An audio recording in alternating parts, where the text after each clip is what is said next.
What's going on, world? Peace and blessings. Appreciate you tuning in this week. Hope everyone's staying nice and safe at home. Make sure you check out last week's episode, Taking Accountability for Your Life. Very dope, interesting topic. I think everyone can all benefit from just some more accountability in their life. But today's a little change of pace. I want to talk about a topic that's very relevant to today's society, and that is this whole illusion of the POC alliance, person of color, people of color alliance. And why me, as a black American, I identify as black and not a POC.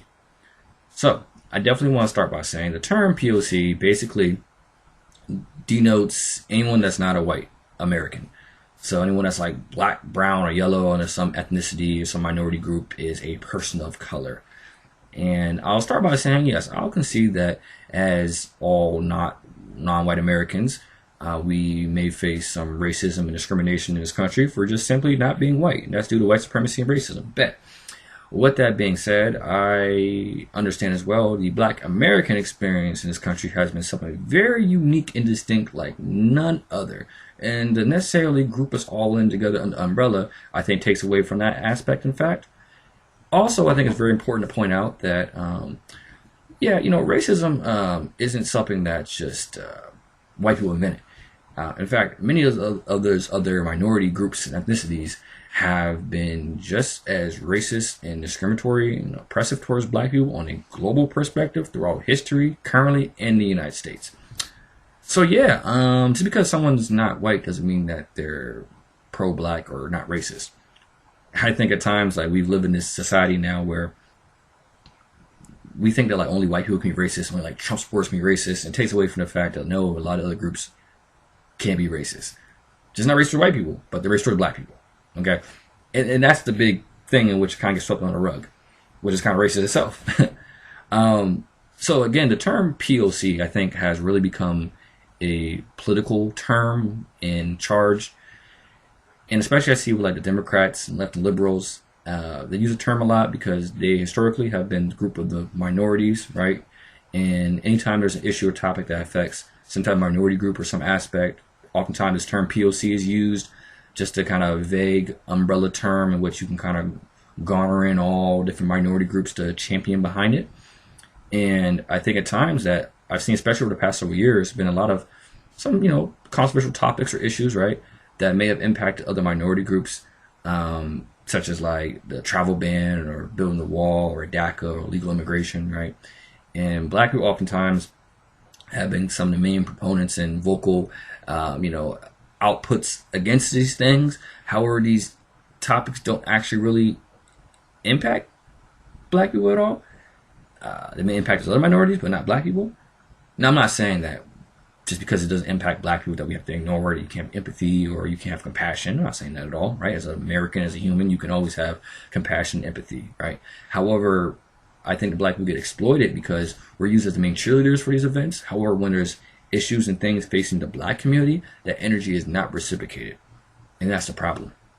And so when we get kind of used, I think, under the umbrella of this POC aspect, is really just kind of ignorant of the whole black American experience. And from a global perspective as well, because I feel that like there's like sometimes white people, like liberals and left, are like the gatekeepers of what's racist, what's not.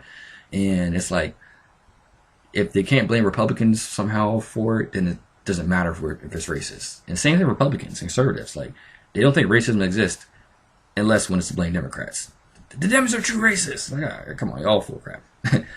So with that being said, right, we need to understand that racism happens on a global perspective to black people, especially in China right now. I see with this whole pandemic going on in different parts of China, they have been very racist and openly discriminatory towards black and African people there. In fact, they're blaming Africans for somehow carrying the virus. They're not letting Africans go into certain restaurants and bars and hotels and stay places. Literally have signs and stuff saying like, no, we don't want you here. Very openly about their racist and discriminatory bigot ways of thinking. And it's not cool. Like in China as well, like again, in Africa, in actual Africa, China has kind of come in over the past several years and kind of low-key like colonized the country under this like cloak of economic development, but really it's been like exploitation of the resources and land there, and like actually like enslaving the people. In fact, like in some parts of Africa, like like the Chinese have come in where they actually like the churches there have like Chinese pastors and stuff and everything now. Not like Africans are like losing their whole identity. It's crazy. It's globalization again, but it's happening under our eyes. But because it's not white people, we just kind of ignore it and sidestep it. Even in America, a lot of different like nail shops and like hair salons, different places like that, hair stores, oftentimes are owned by like different members of the Asian community, and they have a lot of like racist, like discriminatory actions towards black people there. Like this happens all the time there. They have a lot of prejudice. They're very biased. They're very bigoted. It's no different from white people, and so that's why again, I'm not just because someone's not white don't mean they're gang. Am I saying that all Asians are racist towards black people? No, not at all. But I'm not going to be naive and just think just because you're not white that somehow you're my ally. Nah. And I see like a lot of issues. You saw like when the wall went up, right, and going at the border of Mexico, and a lot of people were like, oh, anti-wall. And I was like, all right, bet. But it's like for black Americans, especially black politicians, to be like capping out here and speaking against it, it's like, yo, y'all do know, like in actual Mexico, like Afro-Mexicans are treated with like as second-class citizens. In fact, they're treated with daily racism and discrimination and not even recognized as a minority group there. So again, here we are capping for something that if you go to those actual places, especially in Mexico, as a black person there, yeah, you're not treated with class and dignity. No, you're second-class citizen, maybe even worse. And so it's like very interesting. Even like the whole with DACA and that whole policy aspect. Again, the top 5 recipients of DACA recipients are like from Mexico, El Salvador, Guatemala, Honduras, and South Korea. And none of those places have a black minority or even or majority there. And again, a lot of places, Central America and stuff like that, have been very openly discriminatory and racist towards black people and the natives of those areas and stuff. So, like, even with like the topic of legal immigration, which I want to start out by saying there's a big difference between legal and illegal immigration. I know oftentimes like a lot of Republicans, conservatives will be like, oh, legal immigrants come take our job, take our jobs, all that stuff, right? That's all the xenophobia, that's all that is. However, for black Americans, we are the ones actually negatively impacted by legal immigration. Because you got to understand, historically, for black people, because of like racism and white supremacy, we've been disenfranchised. We don't have access to the same amount of jobs, economic status, social status, education, right? So because of that, black Americans historically have held jobs and stuff like that. There are low wage, low paying jobs that don't need a lot of credentials for. And oftentimes now what's happening is that with illegal immigration, these companies, stuff like that, are hiring illegal immigrants and stuff and pay them pretty much like, half the price and half the dollar under minimum wage you have to pay black people, because in the day, though black Americans are discriminated against, we still are citizens. So we still have some rights and stuff like that and everything. But to illegal immigrants, they're not citizens. They don't technically have rights. So therefore, these people can pay them next to nothing. And so those jobs and stuff like that historically have gone to black people are now going to illegal immigrants, and we're losing our economic status doing that. So in fact, illegal immigration does impact black people negatively. You gotta understand, right? It's like there's one watering hole in this country, right, for minorities and POC, right? And the more heads you bring to that watering hole, the more people are drinking the access and resources, right? And it's not like the people are pouring more water into it. So that's the thing with like illegal immigration, how it impacts black people, is that we are kind of bottom of the barrel, a large part. And so we have more mouths of people coming in, drinking more of the water. We're the ones getting pushed back and losing that aspect. And so again, it's like not some xenophobic aspect, but it's the truth. You can look it up in stats and data to it. Illegal immigration does negatively impact black people. But with that being said as well, right, I'm not down for just openly, blatantly being disrespectful or discriminatory. I think it's wrong, but I'm not going to sit and act like, that doesn't happen. And even like, you see like sometimes with the Arab community, one thing that happened as well, like with the whole like travel ban initially, like 2 of my best friends are like Palestinian American for perspective, right? But I also understand as well that like the Arabs were the first people to enslave black people. It wasn't white people. Arab slave trade. That was the first one that happened. And in fact, in 2019, even in 2020 now, today, in Libya, there's modern slavery going on of Arabs enslaving Africans. Now, part is due to Obama and Hillary Clinton kind of taking Gaddafi out and destabilize the situation in the area. Regardless of the fact, Arab slavery of black people and Africans is happening. And it's very, like, openly. And it's like, yo, again, am I think that all Arabs and Middle Easterns are racist? No, not at all. But again, just because you're not white don't mean you're a gang. And even like here in America with Native Americans, and we all know about discriminatory aspects they have endured under white people, right? White people coming and taking their land and giving them blanks of polio, all that stuff, right? However, what's lost in that story is that Native Americans were also very large proponents and participants in slavery. In fact, many of the five civilized tribes have all participated in slavery.